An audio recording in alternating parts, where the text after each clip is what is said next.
응원봉, 포토카드 이런 것들 보면 그냥 플라스틱 조각, 종이 한 장이잖아요. 그런데 이게 어떻게 누군가한테는 세상 무엇과도 바꿀 수 없는 보물이 되는 걸까요? 이번 시간에는 팬덤 굿즈에 담긴 이 놀라운 가치의 비밀을 심리학적으로 한번 분석해 보겠습니다. 자, 그래서 오늘 우리가 파헤쳐볼 핵심 질문은 바로 이겁니다. 어떻게 평범한 물건이 값을 매길 수 없을 만큼 신성한 존재가 되는 걸까? 그 심리적인 과정을 한번 깊숙이 들여다보겠습니다. 보세요. 한쪽에는 플라스틱, 종이 같은 정말 단순한 물질적 가치가 있죠. 그런데 다른 한쪽에는 대체가 불가능한 엄청난 감정적 가치가 있습니다. 말 그대로 감정을 실어 나르는 매개체가 되는 거죠. 이 엄청난 차이, 바로 여기서부터 우리의 이야기가 시작됩니다. 자, 그럼 이제 핵심적인 심리 원리로 한번 들어가 보죠. 사실 이런 현상은요, 팬덤 문화에만 있는 특별한 게 아니에요. 이건 아주 보편적인 인간의 경향성에서부터 출발합니다. 아주 근본적인 원리부터 말씀드리면 인간은 원래부터 사물에 자신의 감정을 이렇게 부여하는 존재라는 겁니다. 우리도 모르게 그렇게 하고 있죠. 이건 우리 주변을 둘러보면 너무나 쉽게 이해할 수 있어요. 예를 들어 첫사랑에게 받은 낡은 편지, 또 어릴 때 늘 안고 자던 인형, 혹은 먼저 세상을 떠난 반려견의 목줄 같은 것들이요. 사실 물건 자체로만 보면 별거 아니잖아요. 하지만 우리 마음속에선 그 무엇과도 바꿀 수 없는 정말 소중한 존재가 되죠. 바로 이게 이 현상이 얼마나 보편적인지를 보여주는 겁니다. 심리학에서는 이런 현상을 감정 투영이라고 부릅니다. 말 그대로 나의 개인적인 기억, 소중한 관계, 그리고 그 순간의 감정들을 어떤 물건에 쏟아붓는 거예요. 그렇게 해서 그 평범했던 물건을 특별하고 신성하게까지 느끼게 만드는 심리적인 과정인 거죠. 그렇다면 이 감정 투영이라는 게 팬덤 문화 속에서는 구체적으로 어떤 단계를 거쳐서 일어나는 걸까요? 평범한 상품 하나가 어떻게 관계의 상징으로까지 발전하는지 그 과정을 4단계로 딱 나누어서 살펴보겠습니다. 네, 바로 이 4단계가 앞으로 우리가 따라가 볼 지도입니다. 감정적인 연결에서 시작해서 소유를 통해 관계를 만들고 공동체의 상징이 되었다가 마지막에는 기억을 담는 그릇이 되는 과정이죠. 자, 첫 번째 단계입니다. 모든 건 감정적인 연결에서 시작돼요. 굿즈가 아티스트를 통해 내가 얻었던 위로나 용기, 기쁨 같은 아주 강렬한 감정들의 상징이 되는 거죠. 물건의 가치는 바로 이 지점에서 싹트기 시작합니다. 두 번째 단계의 핵심은 소유입니다. 나는 이 세계의 일부다. 굿즈를 갖는다는 건 바로 이 문장을 증명하는 구체적인 표식이 되는 거예요.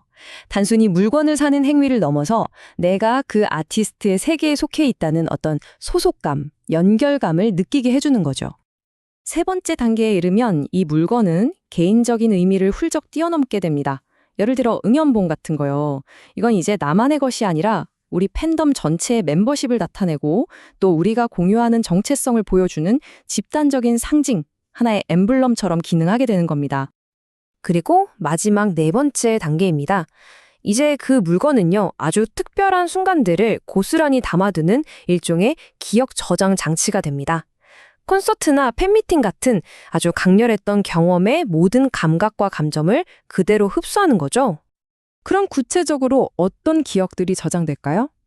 예를 들면 콘서트 날 온몸을 감쌌던 그 전율, 벅차올라서 흘렸던 눈물, 또렷하게 들려오던 목소리의 울림과 눈앞에서 터지던 조명의 섬광, 그리고 내 옆에서 함께 소리 지르던 그 수많은 사람들의 열기까지, 이 모든 게 그 물건 안에 고스란히 각인되는 겁니다.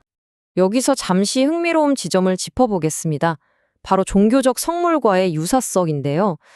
여기서 중요한 건 팬덤을 종교와 똑같다고 말하려는 게 절대 아닙니다. 그게 아니라 인간의 심리가 작동하는 구조적인 방식에 있어서 놀라울 만큼 비슷한 점이 있다는 걸 분석해 보려는 거예요. 어디까지나 심리적 기능의 비교입니다. 이 표를 보시면 그 구조적 유사성이 한눈에 들어옵니다.